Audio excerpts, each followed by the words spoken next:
Did you know that there were once 10,000 rupee notes in circulation? And what do the dots on 2,000 rupee notes really mean? How does Indian money get recycled? सबको पता है कि पैसा बोलता है, लेकिन आज मैं पैसे के बारे में बोलने वाली हूँ. If you like this video, then don't forget to subscribe and press that notification button so that you get an alert every time a new video comes out. And hey, why not even share it on some of those WhatsApp groups? My name is Prisha, and today on WAC, we will talk about money, money, money in a not-so-rich girl's world. When the 2,000 rupee notes came into circulation, there was a lot of hue and cry that was created over demonetization. But there was also something else that people were talking about, something different that they noticed on all these notes. These notes are bigger, na? Just by 1 mm, yeah. Oh, I know! That number 2000 is there, na? It's in Devanagari. Originally, all notes, na, they have English and Hindi on one side and all the other 15 languages on the other. This is it! That these notes also have Braille on them. That's a good point. But we'll get into that a little later in the episode. Timestamps are available in the description below. Oh, it's because of that microchip, no? Oh, is it the strange dots that are there on the notes? Yes, that's what everyone was talking about. If you take a look at any 2,000 rupee note and you count the different sections where you see the dots, it adds up to the date that the notes were launched. However, it's not a new concept. This has existed on previous notes as well. We just didn't observe it earlier because the dots, they match the colors of the notes easily and it kind of blends in. To type the symbol of the rupee on your computer, all you need to do is press Shift plus Control plus 4. The word rupee has been derived from the Sanskrit word rupyakam, meaning a silver coin. During the Mughals and Maratha period, coins were made by just hammering silver into ununiform shapes and sizes, and it was only during the British era that the standard silver rupee was issued. This later was minted with nickel. Even the design on our currency changed, and it was only after independence that the Ashoka pillar symbol was illustrated on the nickel coins as well as the notes by the Government of India, replacing the portrait of British kings. In fact, Mahatma Gandhiji's face was not a regular on the notes until 1996 with the Gandhiji series as we know it today.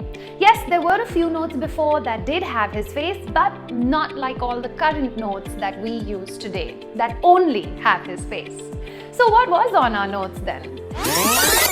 To signify the kind of progress that was made in the previous decades, in the 70s we had motifs of farming and plucking of tea leaves. In the 80s we had a lot of symbols of science and technology, progress that India had made, and Indian art forms. Before I give you the next fact, I just quickly want to thank each and every one of you in the tribe, the way you have been gaming that algorithm. All those shares, all those likes, and more importantly, all those comments truly have been helping WAC. So once again, thank you all so much.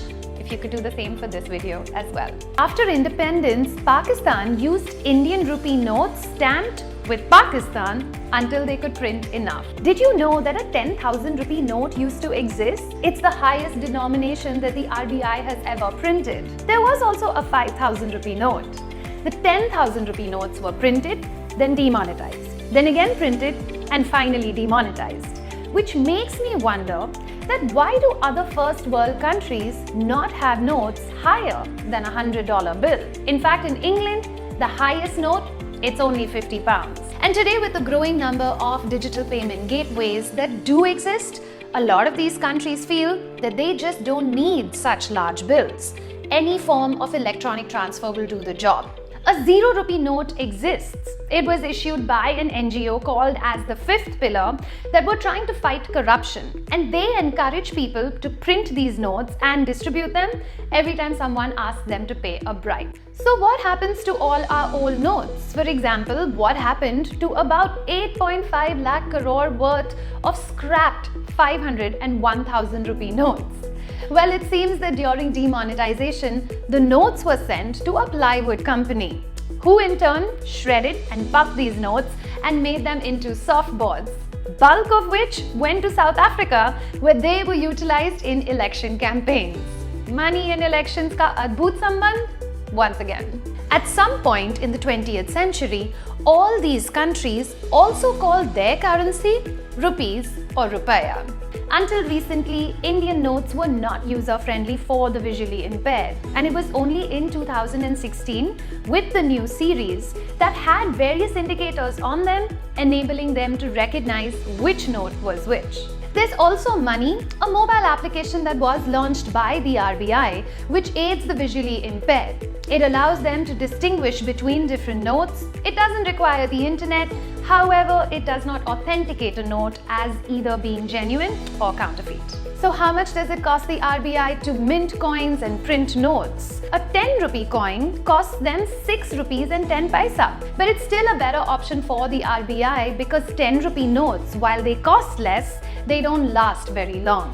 Printing of 200 rupee notes, it costs them only 2 rupees and 93 paisa. Printing of 500 rupee notes costs them only 2 rupees and 94 paisa. And printing of 2000 rupee notes, well, that costs them 3 rupees and 54 paisa. Obviously, the value of the note has nothing to do with the cost of printing. My name is Frisia, this is WACK, and before I do leave, I want to quickly remind you about my Patreon as well as my YouTube memberships. Do come in and support my work because it allows me to keep on making videos just like this for you. I'll catch you guys again very soon. Ciao!